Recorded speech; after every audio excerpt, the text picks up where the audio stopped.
Зохиолч Эстинүү санаандгүй уучрал 1-р бүлгийн 11-р хэсэг. Үүрэг нуур болоод цагаан шувууд уул орчимд тэнгэр харанхуйлан ширүүн бороо орж байгаа нь харагдагч бархсын тухалсан тэр хавьд нар гаран солонго татаж бүлийн сэлэг сэвэлцэн. Үгээрээ нь үйл хөдлөн цэгцтэй тамир хүүг нэвч шувт ажиглаж амтсан бархас энд ёстой сайхан байна. Майхан дата дахин нэг хон бол яасан юм гэж санал тавив. Тамир толгой дохиод аха та ихнэр хүүхдээ гамбаа ахтай явуулчих. Энд тоохгүй гэснээ үеэлдэ хандан та туул эгчиг охинтой нь амьгийн дүүрүү хүрчгээд сэлбэг болоод ир. Ахын машиныг тормостой болгох арга хэмжээ авъя гэлээ. Гамбаа явхаар өндөөхэд бархсын том охин нүрээ улалзуулан ааваа би үлдээ та дураараа арх уух гэдэг гэж хушуугаа онжуулахад туул дэмжин тэг миний охин энэ хоёр уухаа урдаа бариад хоол ундч идэхгүй ах. Ээж нь гамбаатай хамжиж сэлбэг олъё гэж асуудлыг шийджээ. Бархсын том охин 16 настай. Нэр нь Халиуна, аав шигэ нуруулаг, бас царайлаг хөөхөн охин. Охиныг сая л анзаарсан Тамир ашгүй тоогооч доолчихлоо. Дүүн майхнаа босгоё доо. Дараа нь тухтайхан гэж том алгнуудаарээ ирмэд баслаа. Бархас Тамир хоёрын үзэл бодол тун ижилхэн байсан тул яриан аятайхан өрнөн сайхан танилцаад авлаа. Бархас нэлээд халамцсан цогтжээ. Халиуна гэрвэхэдээ хөөцөлтөд явсны дараа Тамираа чи найз охинтой юу? Байхгүй бол манай том охин Халиунаг Тамир ичингүүрэн улалцсан бүлтгэнснээ юу гэж те надаас олон дуу юм байна. Хөгшин хүнийг яаж тоох вэ? Ийм хөөрх охин гэж эвтэйхэн болцов. Охиныгоо Тамир татагдсныг алиртээ анзаарсан Бархас залуу насанд үерхэж нөхөрлөг салж нэлхийг аль их тэргээхөв. Ахын залуудаа манаргаж л явлаа. Ялангуяа эр хүнд нэг тийм бадрангуй байдаг юм. Чи яг л тэр насандаа явж байна. Манай энэ Халиуна их бүрэг даруй охин. Жаахан задлаж өгмөр санагдаад л гэж ярьж савдал охинч хүрээд иржээ. Бархсын сэтгэл ихэд хөдөлсөн бололтой архинаас нилээн ууж сүүлдээ согтон унаад өгөв. Өө ах согтчихлоо. Одоо ганцаараа яанам гэж Тамирыг шогшроход Халиуна таач гэсэн согтчихож одоо болно гэж шивнэв. За ганцаараа уултанч биш. Халиуна хоёулаа баруун уулан дээр гарах уу? Байгалийн үзм сонирхъя гэд үндилөө. Уулын орой дээрээс удам хүндэд тархан буусан гэрүүд эдээслэн бэлчих хонин сүрэг элхэн харагдхаагаад тэр хойно үүрэг нуур мэлтийн зүүн талд мөнх цас цагаан шувууд уул дүнхийх аж. Ёстой гоё газар юм а да. Уул нуруу тал хөндөй дараа жил дахин нэ гэж дуу алдах Тамирыг нүд салгалгүй хар зогсох Халиуна аха Тамир чиглэлээр сурдаг вэ гэж асуув. Банк санхүү. Гэхдээ энэ мэрэгжилдээ тун дургүй. Аав ээж атгаад би жамыг нь дагчихсан юм. Дараа жил төгсөөд өөр юм хийнэ. Юу хийн гэж? Ондоо сургуульд орох юм уу? Үгүй. Би хар багасаа л ном уншиж, номонд дурлаж өссөн. Зохиол хүчнэ. Зөндөө санаанууд байгаа. Химэн дуу алдах Тамирын гойлог өндөр нуруу, том алагнууд цэвэрхэн цагаан царайнд эрэхгүй татагдах Халиунагийн зүрхэнд аль хэдийн анхны хайрын цэцэг соёолоод эхэлчихсэн байв. Харин өөрийнх нь дүүтэй баргал насчид суух Халиунаг Тамир маань дүү шигээл сандахаас өөр бодол агуулаагүй лээ. Маргааш өглөө гамбаа ирж хотоос сэлбэг загчихлаа. Юудаж эхлээд тормостой болгоохъя гэсээр машин дагуу шурган дорн янзлаж тэр дорой аймгийн төв рүү хөдлөв. Бархас ахаад л архиун нилээн согтчоод Тамираа чи миний муу бор охиныг огт тоохгүй маа да. Хардаа нүд нь гэрэлтээд хөөрхий минь дурлцгаж. Аха би дүүшгээл оддог. Илүү санаалга тай арай юм а гэж ичингүрэн уулалзав. Бархас нуг инээснээ бэ хүчлэхгүй. Магадгүй чи нээж зүв байх. Ах нь 2 жилийн өмнөөс эмэг ихтэй болчихсон юм. Чамд хэлсэндээ гэж амжилан шивнэв. Орчин үед анаах өндөр хөгжсөн. Дагнсан эмнэлгүүждсэн дөө би. Манай нэг найзын ээж орчлон мэд гэдэг эмнэлэгт ажилладаг юм. Би танд холбож өгье гэж хоёр лудтал ярилцав. Хотоос сэлбэгч ирж баргасан машинд засран хэвэн болж бүгд увс нурлан хөдөлгөөр зэхэж байтал Тамирын эмээгийн бие муудсан хэлэрэн хот руу буцахаар боллоо. Хөөр баяртаа байсан халуун дорхноо нурман золтой уйлчих шахан унжиж зогсдол Тамир ирээд халуунаа ах нь явлаа. Чи сайн сураад хотод хүрээд ирээрэй гэж тайлхруулахыг хичээн эвтэйхэн учирлаад хөдөлжээ. Орчлон гарсны дараа баргасан эрэгтэн хөвчрөн ахаад л хуй тажаалтаа автаж орхив. Тоя магдуутахаас гэж өглөн удс руугаа зүтгэл хаалга тогшсоор болдымж ороод ирлээ. Ахын эмчилгээ хэрвэн алив дүүн даралтыг нэг үзэтгий. Хэлж ярих санал хүсэлт байна уу гэж элдэгхэн асуугаад өмнө нь суулаа. Эмчээ таны хэлсэнчлэн зэрэл хүсэлт эндүүхээр төрөх боллоо. Энэ хэвэн үү? Цаашид эмчилгээ дуусмагц хэвэн болчихноо. Барайчигч танд тодорхой хэлсэн байх. Та эмээх зүйлгүйгээр тусгай сувлагч дуудаж бай. Өдөрж хэдэн ч удаа дуудсан болно. Олон байх тусам та дурган илаашар. За. Аах нь бас санаа зовоод л зүгээрээ тэд ажиллал хийж байгаа хүмүүс. Тань дээр ирэх болгонд цалин дээр нь урамшуул бодогддог. Тийм болохоор нөгөө хоёр охиныг ч гэсэн дуудаж байгаарай. Адилхан л ур чөтөртэй охид. Гэсээр үндийсэн болдымж халааснасаа хоёр нэрийн хуудас гарган ширээн дээр тавиад за би хэлчихье. Та дараа удаа энэ утсаар залгаж байгаарай. Танд эвгүй ээж болгоч. Энэ зүгээр л эмчилгээ шүү дээ. За. Усыг нь уул, ёсыг нь даг гэдэг дээ. Эмчээ. Аахан жаахан уйдаад орой найзуудээр нь эндээ жаахан ярилцаж бас ууж болох уу? Болдымж инээмсэглээд цэвэр цагаан ар хэтрүүлэхгүй хэрэглэж болно. Гэхдээ маргааш барайтай гэдгээ мартав гिचгээд гарч одлоо. Бархас эмнэлгийн нууцлаг дэр журамтай нэгэнт эвлэрчээ. Гэвч ухаан санаанд нь ануу орчлон хоёрын дур зүрэг ээлжлэн бодогдож хүсэл шүлнэг нь эрэхгүй үдэж байв. Хаалга тогшлоо. Туяамаг бодвол илүү нарийнхан зэгзэр охин орж ирээд ахаа намайг эмч явууллаа. Та хувцас талаа твтнэ үү гэж уйхан хоолоогоор тунчиг илдэг хэлээд өөрөө ч тайчиж эхлэв. Дуугийн нэр цэцгээ. Би нэмлэгт одоо л тасаж байх шиг. Үнэхээр өөрмөц аргаарлалтай юм. Цэцгээ хацраа хонхойлхон инээснээ дотор хувцастайгаа орон дээр гарахад барахаас нөөцгөн байж болохгүй мүү? Туяамаа болно. Гэхдээ хэтэрч болохгүй. Мэднэ. Ах нь яг штал мөрдөн.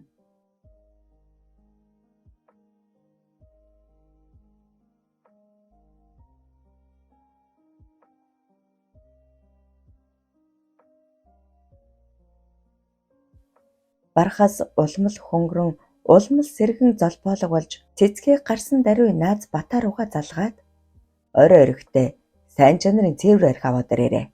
Хоол унд хэрэггүй гэж захив. Дараа нь түргэн зур амс хийх зураа гуйрээдүү Тамирын тухай мөн охин халуунагийнхаа тухай бодож Тамирт маань уул тохирох юм байна. Харин яаж ойлгох вэ?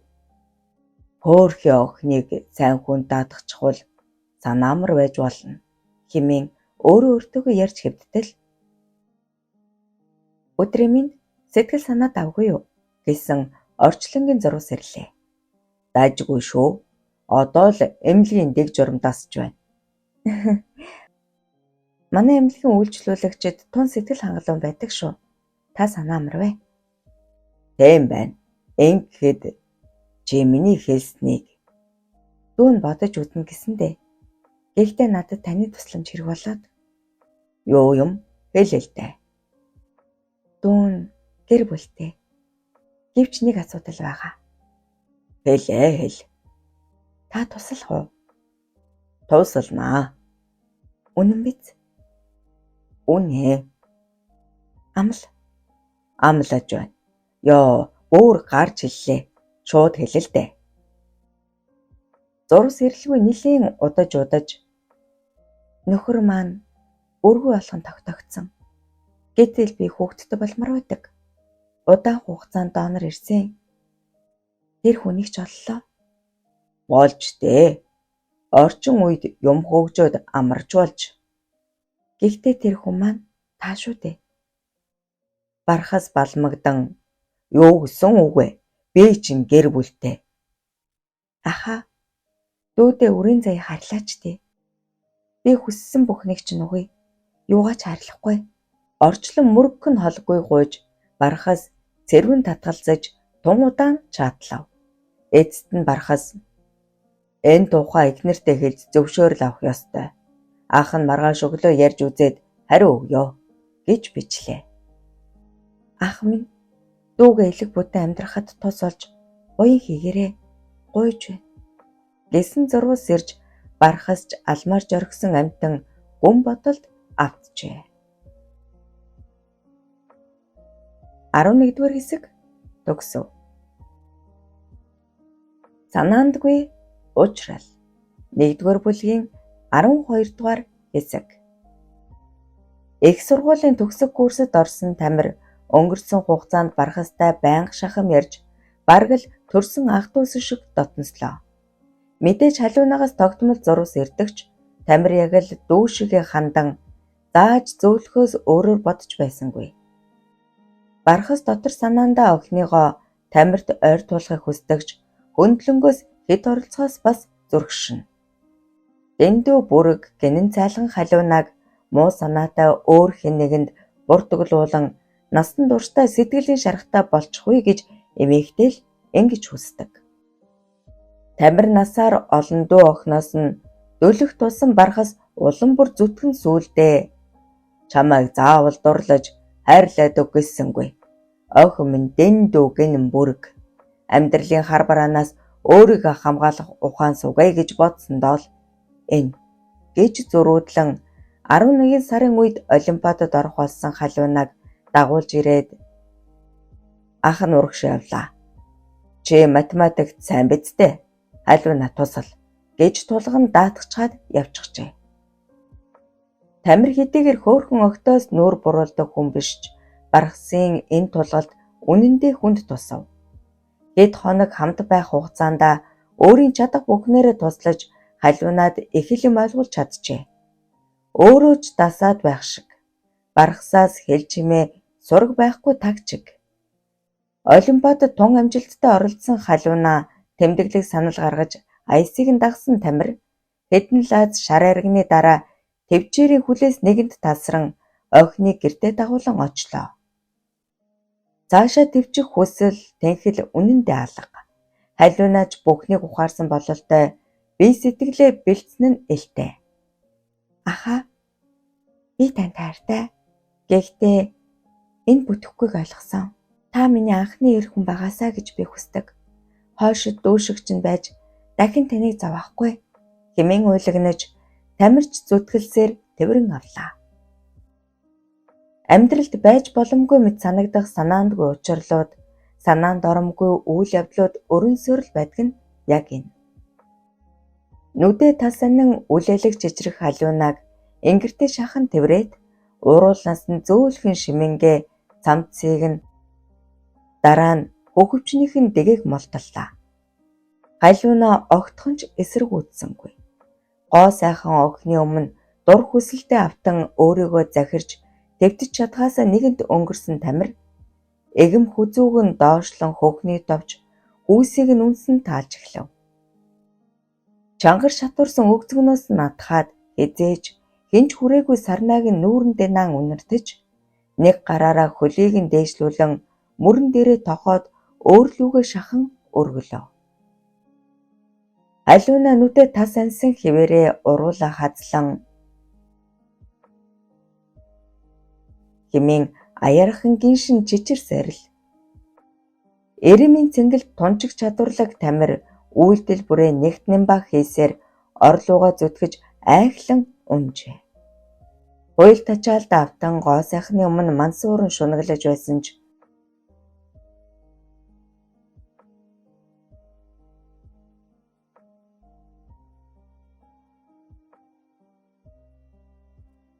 халуунагийн амьсгал түргсэн цээжин түгэлзэн нуруу уцаараа номронд зүтгэлнэ. Тамир эрэхтнээ атгалаад зугуйхан зүтгүүлэхэд ойхон овсхийн явсан ч нүдэнийн инээмсэглэлээ.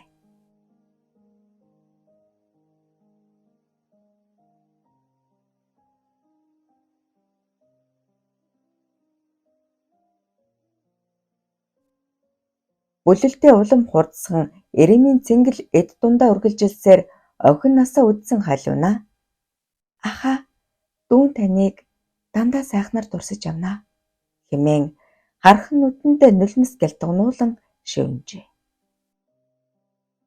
Сайхан хүүхэн сархад хоёроос барахаас ер нь бол буцдаггүй.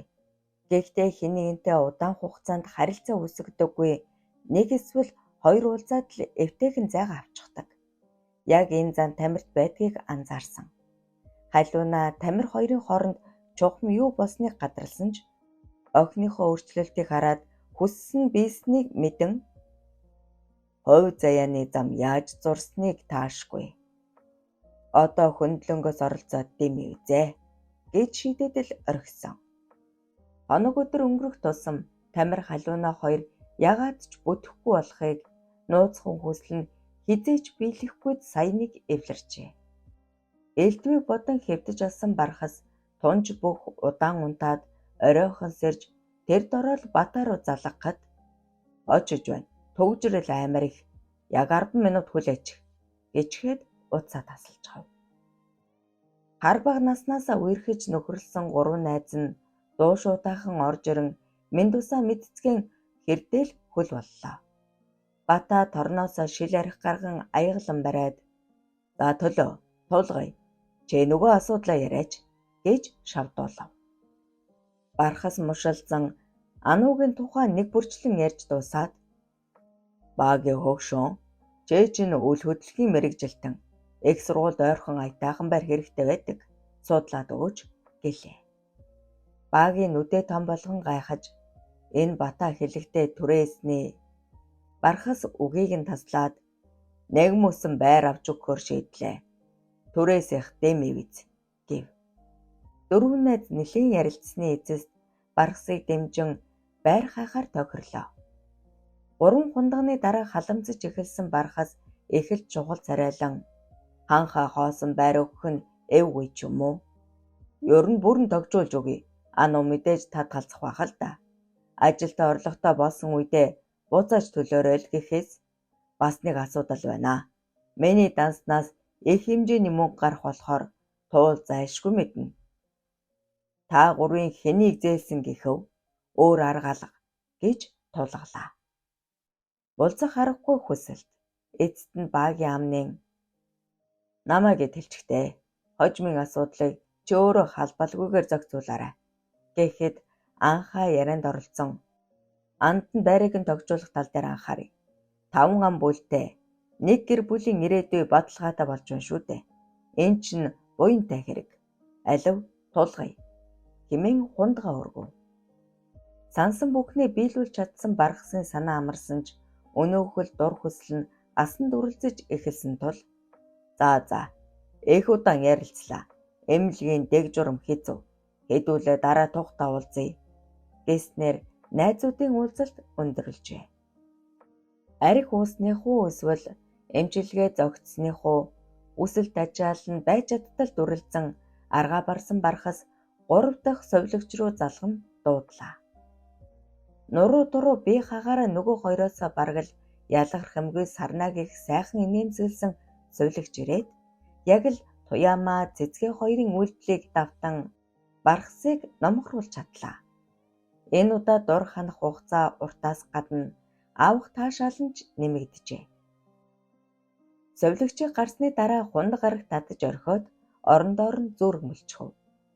Тэр утсын бүү мэд. Энийхэн хүн хүнчлөөс нь чангаахаас сэрэн харвал орчлон дүрлийдэл ширтэн инээмсэглэн зогсно.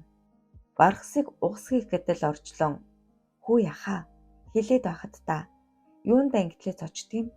Алив даралтай үзвэл" гэснээ хамраа шантайлган "Арх уугаа юу да? Уг нь болохгүй л юмсан" гэв. Бархас улалзан "Эмч хэлэхдээ гэхдээ л болохгүй. Тийм сайн зүйл биш. Таны пульс жаахан нэмэгдчихэж Ер нь архит юм ээ.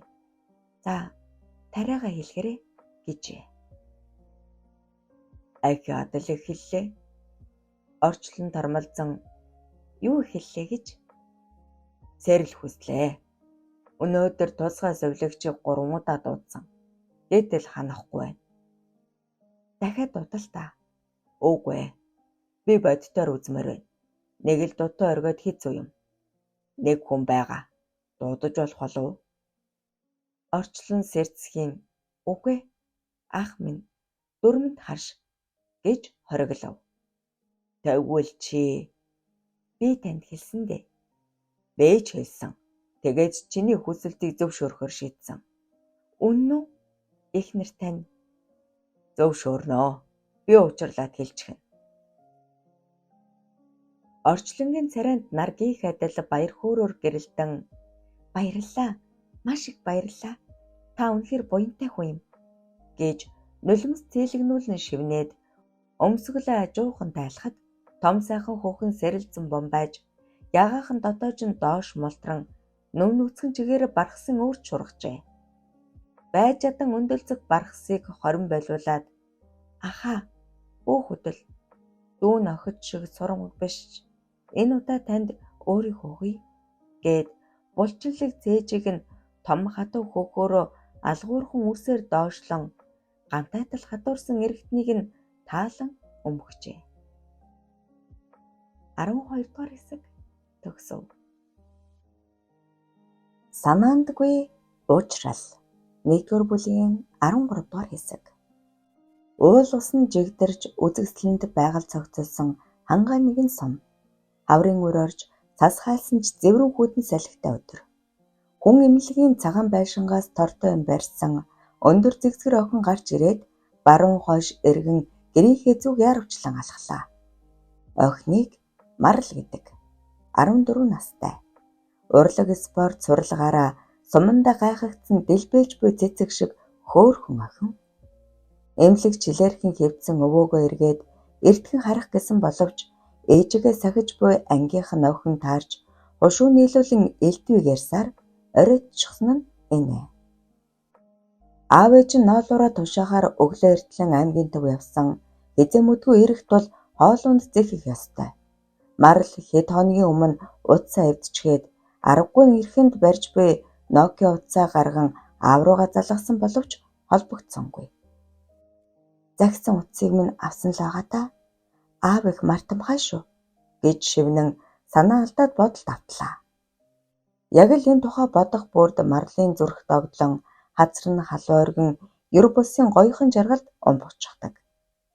Жил орчмын өмнө наадмын дараахан өвөөгийнхтэй хамт зүсэж байсан Самбууганд Улаанбаатар хотоос ач зээ хүүхдүүд нь гээд олон хүн ирж Марл аав ээжийнхээ хамтаар ажил төрөлтөнд туслахаар очжээ.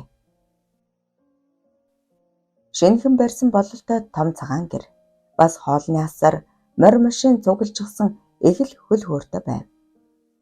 Хэд очоод ачаа бараагаа буулган байх үед том тэрэгээс эрдүү шингэн хоолоогоор дуулах ардын дууны айдсам хадаж Марл зог туссан жагнах үед аяг шиг бүрэн сонор дамжин бүхэл биеэр нь тархан нэг тийм гайхалтай мэдрэмжинд давтан ховсдуулж орхив. Угаас дуу хуурн туйлаас дуртай охин хийм болоо гэж гайхшран гэрийн гадаа дөхөж очоод хаалгаар шаваавал битүү хүн юу ч харагдах хаж. Гэтэл хоолны асрын тэндээс ээж нь хөөе Марл наашир ажил тусал гэж дуудахад дэгдэн хөрвөл дээд ангийн 3 охин амбулаалтан хов бацаж сууцгаана. Самбууган ачим гисэн ёстой хөөрхөн ах байна лээ. Ямар гоё дуулдаг юм бэ? Гэх үг сонсдож дуучныг харах хүсэл давтан аяг тавг угаан айдууж зогсдол хөөе гараад ир гэж хэн нэгэн уулга алдаж гэрлүү сэмнүүд буландан харвал өндөр цагаан залуу гараад ирчихсэн халуудсан бололтой гараараа сэвэн зогсож байснаа тэдний чиглэн ирээд яасан бөгчөн байна.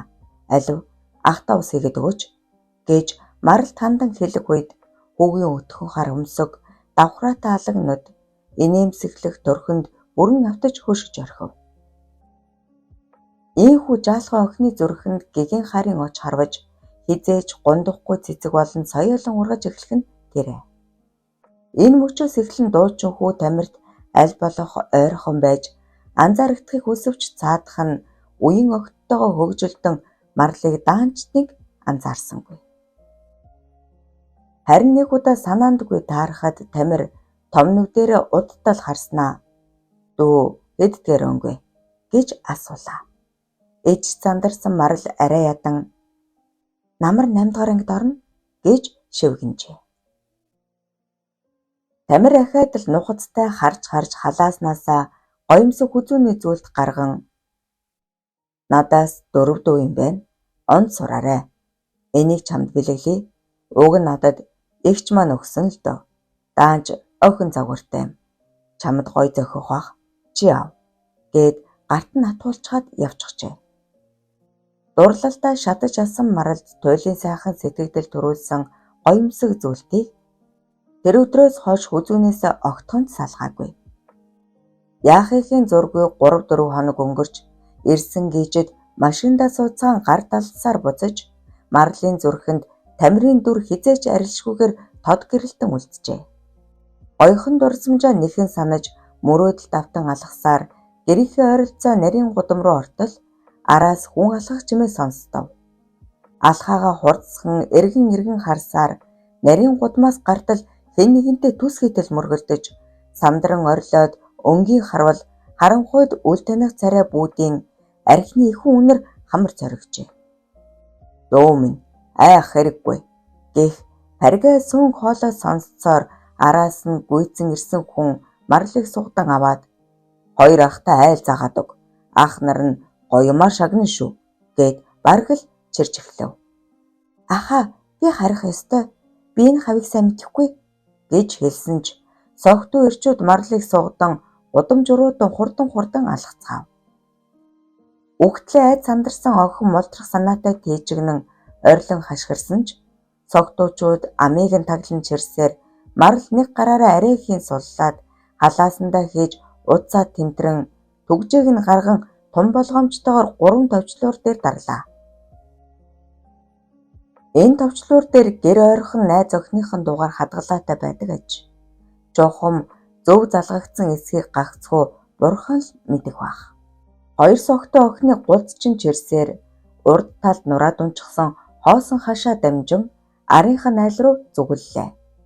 Охин хичнээн айд сандарч байсан ч ядамгаах руу орж яваг анзаараад "Ядам ахынд хүн байхгүй шүү дээ. Ахаа намайг явуулчихаа. Ахаа" гэж зогсоо заггүй ориллоо. "Наадахныхаа амийг дараач" гэж хэн нэгэн хашгичаад гэрлүүгөө ормогц зүүн тал руу түлхэн унгаахад цогтуу дугжрон унтах ядамгойг харж амтсан марал "Ядам ахаа сэрээрээ" гэж дахин хашгирахад баруун талд цогтуу руу унтаж байсан ядам чухам юу болоод байгааг ойлгож чадан үндийснөө "Та нар юугаа хийгээд байна" гэж сөнгөдөв.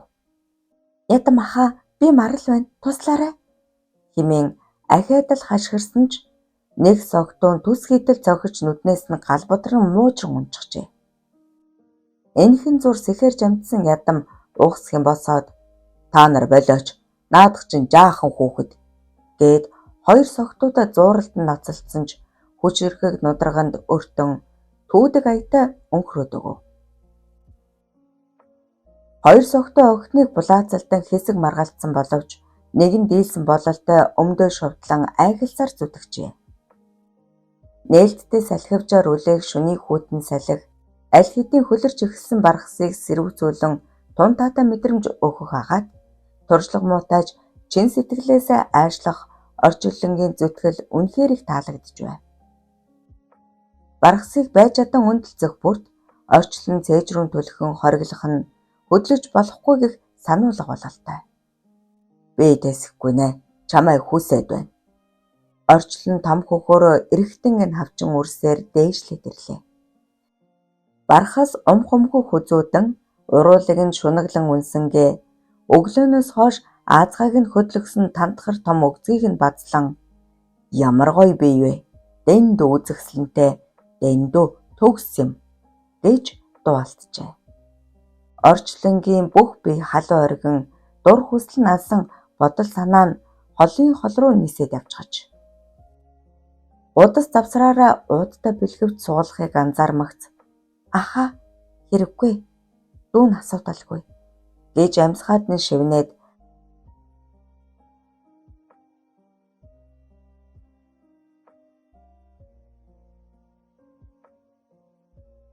дэндүү хатуу том бахархал.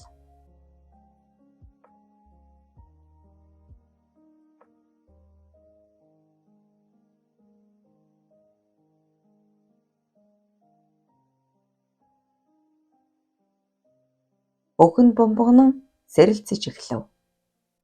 Бүсгүй гой сайхан давтан айхлах бархас гараа зүтгүүлэн хөхнөөс натгаад тэсгэл алдан доороос нь ивэхэд орчлон сандран "Аха, та хөдлөж болохгүй. Дүүн бүгдийг нь хий" гэж шивнээд цээжин дээр нь наалдан хөхөөрөө шахангаа таазаараа мурилзан гиншиж тэгсний үндийн цогсоор байлаа. Орчлонгийн үтрээ үе үе чангаран чимчигнэж өндлцөх бүрд бүлийн зөөлөн үрэл дүүсэн тэр тоолонд ужид цэнгэлийг мэдрэн айхлах бархас хэмээн солиорсон аятай сөнгөтөн яг өдөөс нь бамбагнах хоёр том хөхийг атхан тачаадсаар зэгийн шингэнийг гүрэлзүүлэн шахаж орхилоо. Маш их хичээж усан хулган болтол хөлөрсөн орчлонж уяхан хоолоогоор гиншин орилсоор дур ханаж сүлдэж ядарсан биеэрээ бархсын чээж дэрлэн унжээ. Золголдсон хэвээр байгаа бэлгэс чимчим лугшин байх үед гэнэтхэн хөрвөөн дээш харан хэвцэн орчлон гайхалтай гоё байлаа хэмээн дуулдах төдийхөн шивнээд хоёр хөлнийхөө тахимнаас гараараа тадан дээш гоцойлгочихов. Эхэд гайхсан бархас эн гэдг нь яаж байгаа юм гэхэд орчлон мишэлзэн ганц алдсан боломж аль болох гүн рүү норгол тээ гэд ичингүр улалзаж хэвцэнэ. Би нөхрөөсөөж ийм таашаал авч үзээгүй. Та үнэхээр гайхалтай хүн юм аа. Би хуруу шилнээс биш. Танаас жирэмсэлмээр байна. Гойж байна гэж зогсоо зайгүй шулгансаар энгэрт наалдан мэгшин уйллаа. 13 дугаар хэсэг төгсөв.